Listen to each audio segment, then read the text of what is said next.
So good afternoon all of you. We are doing chapter discourse on prayer by Mahatma Gandhi. तो ये जो chapter है ये एक्चुअली में एक स्पीच दी थी गांधी जी ने अपने आश्रम के अंदर, और उस स्पीच के कुछ लाइनें जो हमारे साथ शेयर की गई हैं जिसके अंदर उन्होंने प्रेयर करने की, है ना, प्रार्थना करने के बारे में हमें बताया है। और वो कह रहे हैं कि हर रिलीजन की जो एसेंस है, जो हार्ट है, जो कोर है, वो क्या है? प्रार्थना। ठीक है। और अगर हम प्रॉपर प्रार्थना करते हैं, जो फेथ हम जब धर्म के अंदर विश्वास करते हैं, तभी हमारे अंदर डिसिप्लिन और ड्यूटी की भावना आती है ना। क्योंकि humans are in a nature कि हम बिना डरे कुछ नहीं कर सकते। हर चीज़ के लिए हमें एक डर चाहिए, और आजकल सबके पास सब कुछ है तो डर नाम की चीज़ नहीं है। तो because we are afraid of the supreme, of God, है ना। We are afraid of our religion, so that is why we still do some right things also in a life. तो जो पूरे चैप्टर के अंदर बहुत ब्यूटिफुली ही had described the necessity of prayer in one's life. और वो कह रहे हैं कि जब हम प्रेयर करने लग जाते हैं तो हमको एक क्या होता है ना कि हम खाने के बिना रहेंगे, हम पूजा पाठ के बिना नहीं रह सकते हैं जब हम उस लेवल तक पहुंच जाते हैं। So here we start with the chapter a discourse on prayer by Mahatma Gandhi. He is saying that I am glad you all want me to speak on the meaning of and the necessity of prayers. I believe that prayer is the very soul and essence of religion, and therefore prayer must be the very core of the life of man. For no man can live without religion. There are some who in egoism of their reason declare that they have nothing to do with religion, but it is like a man saying that he breathes but he has no nose. Whether by reason or by instinct or by superstition, man acknowledges some sort of relationship with the divine. The rankest agnostic or atheist does not acknowledge the need of moral principle and associates something good with the observance and something bad with its non-observance. वो कह रहे हैं, पहले तो वो अपने शिष्यों जो उनके डिसिपल्स हैं उन सबको एक धन्यवाद दे रहे हैं कि उनको उस प्रेयर के लिए वहाँ बोलने के लिए बुलाया गया। और वो बोल रहे हैं कि प्रेयर जो है हर धर्म का जो मेन निचोड़ है, जो एसेंस है, वो प्रेयर है। वो कह रहे हैं लेकिन कुछ लोग जो है वो बोलता है कि है ना, वो ईगोइस्टिक होता है। वो बोलता है कि मैं किसी धर्म वरम में नहीं मानता या कुछ भी, है ना। बहुत से ऐसे लोग बोलते हैं, they claim that they are atheist.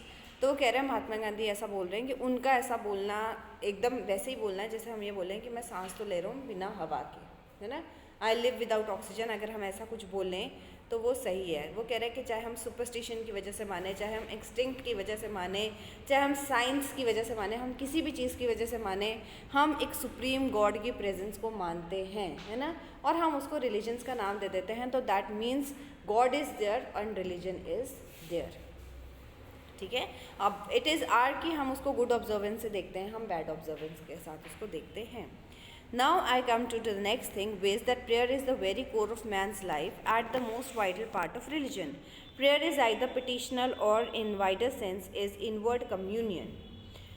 अच्छा, प्रेयर क्या है? हर आदमी के, इंसान का और रिलीजन का जो मेन हिस्सा है वो प्रेयर है। जो प्रेयर होती है वो पिटिशनल क्या होती है? ऑब्वियसली जब भी हम प्रेयर करते हैं, हम ईश्वर के सामने जब भी हम हाथ जोड़ के खड़े होंगे, हम हमेशा गिड़गिड़ा रहे होंगे, कुछ ना कुछ मांग रहे होंगे। हम ऐसा कभी नहीं बोलेंगे कि मैं ले भगवान 1 लाख रुपए दिया तेरे को। हम हमेशा कुछ ना कुछ मांगेंगे ही।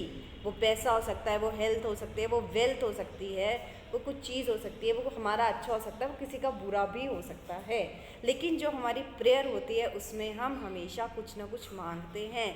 सो prayer is always petitional in nature, है ना। जब हम प्रेयर कर रहे हैं तो एक गरीब से गरीब बंदा है वो भी कुछ मांग रहा है, और अमीर से अमीर आदमी भी कुछ ना कुछ मांगेगा।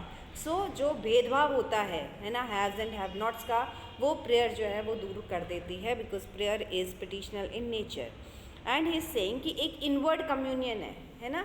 उसके टाइम जब हम प्रेयर कर रहे थे उस टाइम में मैं कौन हूँ, वो कौन है, वो कौन है, वो नहीं है। बस मैं एक भिखारी हूँ उस टाइम में, चाहे मैं अंबानी क्यों ना हूँ, उस टाइम में मैं एक भिखारी हूँ और मैं अपनी फरियाद अपने ईश्वर के आगे गा रहा हूँ। तो वो एक इंटरनल कम्युनियन है, उसके अंदर हमारी जात पात, रिलीजन, नाम, धर्म, वो कुछ भी मायने नहीं रख रहा है। उस टाइम बस मैं हूँ और गॉड है ना। जब भी हम आंख बंद करके और जब हम प्रे करते हैं उस टाइम हमें हमारे आसपास क्या हो रहा है, क्या चल रहा है, नथिंग बॉदर्स अस। एक कम्युनियन है हमारे अंदर जो स्थापित होता है। Even when it is petitional, the petition should be for cleansing and purification of soul. अब महात्मा गांधी यहाँ पे एक थोड़ा सा डिफरेंट हमको वो बता रहे हैं कि प्रेयर पिटिशनल है, मतलब हम कुछ मांग रहे हैं, लेकिन हमें क्या मांगना चाहिए, है ना। हम क्या मांगते हैं, हाँ मेरे पापा को कन्विंस करो, मुझे फ़ोन दिला दें, ये कर दे वो कर दे, ऐसी हमारी प्रेयर्स होती है। हमारी जो प्रेयर होती है वो होनी चाहिए हमारे प्योरिफिकेशन के लिए, है ना, कि हे ईश्वर मुझसे कोई भी गलत काम ना हो, मैं किसी का बुरा ना करूं, मैं किसी का बुरा ना सोचूं। तो जो हमारी प्रेयर है वो हमारी प्योरिफिकेशन के लिए होनी चाहिए, ऐसा महात्मा गांधी चाहते हैं।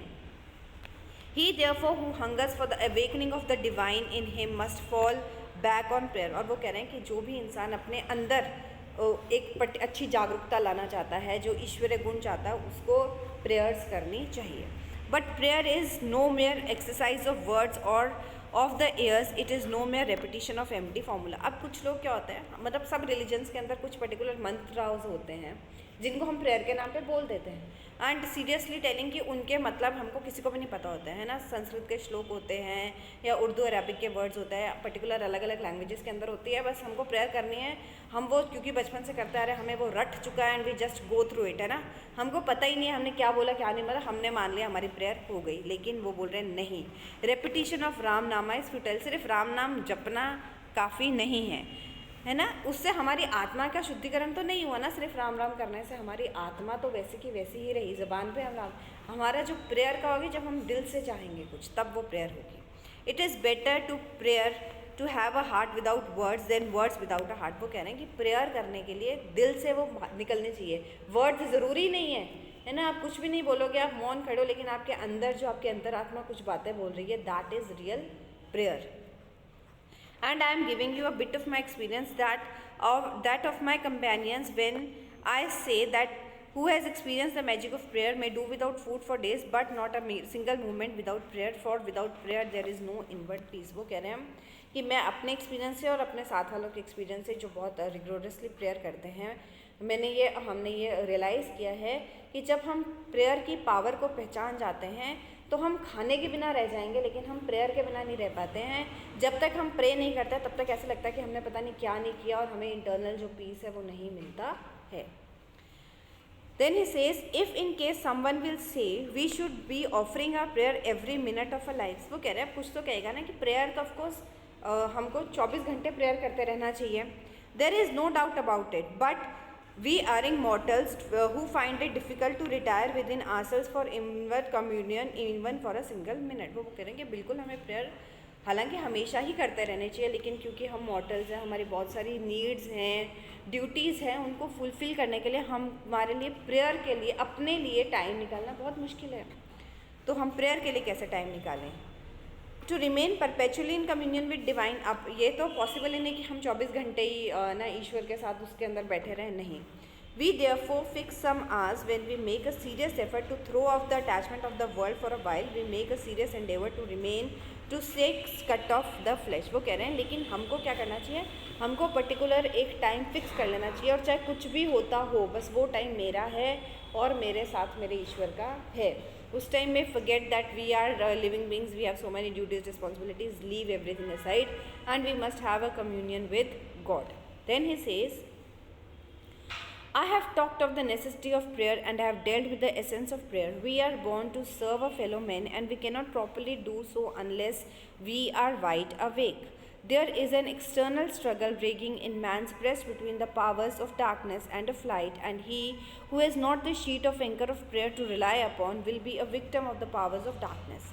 The man of prayer will be peace with himself and with the whole world। A man who goes about the affairs of the world with a powerful, prayerful heart will be miserable and will make the world also miserable। Apart therefore from its bearing in man's condition after death, prayer has incalculable value for man in the world of living। We inmates of ashram who come here in search of truth and for insistence on truth profess to believe in the efficiency of prayer, but had never up to now made it a matter of vital concern। We did not bestow on it the care that we did on other matters। I awoke from my slumber one day and realized that I had been woefully negligent in my duty in the matter। I have therefore suggested a measure of stern discipline, and far from being the worse, I hope we are better for it।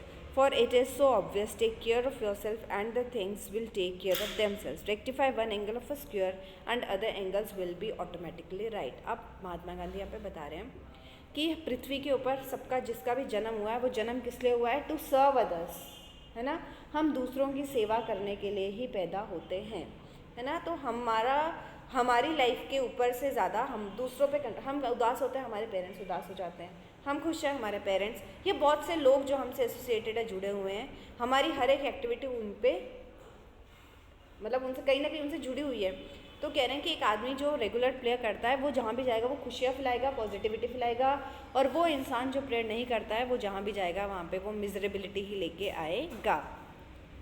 फिर महात्मा गांधी ये बोल रहे हैं कि आश्रम में जो भी आता है वो सच्चाई की, प्योरिटी की, इन सब की तलाश के अंदर आता है। वो बोल रहा है लेकिन मुझे लगता है कि मुझसे बहुत बड़ी भूल हो गई कि हमने बहुत कुछ अचीव कर लिया, लेकिन इस अचीवमेंट के अंदर हम कहीं ना कहीं प्रेयर को भूल गए। और बोल रहे हैं कि अब मैं अपनी इस गलती को सुधारना चाहता हूँ, और स्ट्रिक्ट डिसिप्लिन से हम आश्रम के अंदर प्रेयर के टाइमिंग सेट करेंगे और हम सब प्रेयर करेंगे। और वो ये मान रहे हैं कि जब भी यह इंसान जागता है उसको अपने आप को सुधार लेना चाहिए। और प्लस वो ये भी कह रहे हैं कि अगर हम एक एंगल स्क्वायर के एक एंगल को सही बनाते हैं तो हमारे ऑटोमेटिकली बाकी 3 एंगल सही बन जाएंगे, है ना। हमें एक पर ही मेहनत करनी होती है। Begin therefore your day with prayer, वो कह रहे हैं जब भी अपने दिन की शुरुआत करो प्रार्थना के साथ करो, and make it so soulful that it may remain with you until the evening. और वो जो प्रार्थना है वो इतनी दिल से, इतनी आत्मा से होनी चाहिए कि वो शाम तक उसका जो असर है वो हमारे साथ रहे। Close your day with a prayer, और जब भी हम सोने लगे तभी प्रे करो, और वो इतनी पीसफुल होनी चाहिए ताकि हमें रात को डरावने सपने भी ना आए, है ना। Do not worry from the form of prayer, वो कह रहे हैं कि हमको कैसी प्रेयर करनी है। ये नहीं है कि हमको एक कोई श्लोक पढ़ना है, मंत्र पढ़ना है, एक टाइम देना है, ये करना है। प्रेयर किसी भी फॉर्म में हो सकती है, कभी भी हो सकती है, कहीं भी हो सकती है। बस ऐसी होनी चाहिए कि उस टाइम में आपके बीच में कुछ भी नहीं है, आपके अंदर कोई भी इविल थॉट्स नहीं है। You just want your purification from the God. All things in the universe including the sun and the moon and the stars obey certain laws। तो ये तो हम सबको पता है कि इस यूनिवर्स के अंदर हर एक चीज़ पर्टिकुलर लॉज को फॉलो कर रही है। Without restraining influence of these laws, the world will no longer go on for a single moment। अगर इन लॉ को 1 मिनट के लिए भी कोई पालन करना छोड़ दे तो this world will be over। You whose mission in life is service of your fellow men will go into pieces if you do not impose on yourself some sort of discipline। वो कह रहे हैं कि हमारा mission है to serve others, और अगर हम अपने डिसिप्लिन्स नहीं करे रहेंगे, डिसिप्लिन इन लाइफ, तो हम we will go in pieces. It is discipline that restrains that separates us from the brute. ये जो डिसिप्लिन होता है जो ह्यूमंस फॉलो करते हैं, ये डिसिप्लिन ही है जो हमें और जानवरों में जो डिफरेंस है वो क्रिएट करता है। So this is a short extract from Mahatma Gandhi. Now we come to about the author. The author of the story, of course, is Mahatma Gandhi, the father of a nation, who was born on October 2nd, 1869 at Porbandar, Gujarat. He was a preeminent leader of Indian national movement in British-ruled India. Gandhi ji dedicated his life to the discovering of truth or satya and led path of non-violence in the political field. He practiced the principles of truth and non-violence not only in his personal life but applied them in political field also. His famous autobiography is My Experiments with Truth. He is also called Bapu in India. And coming to about the text, he says that the present extract is from Gandhiji's lecture on the necessity of prayer, which he delivered to a group of students at Sabarmati Ashram.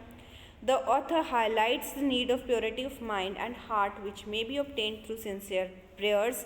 The faith in religion teaches us a sense of discipline and duty. So all of you, have you understood the chapter?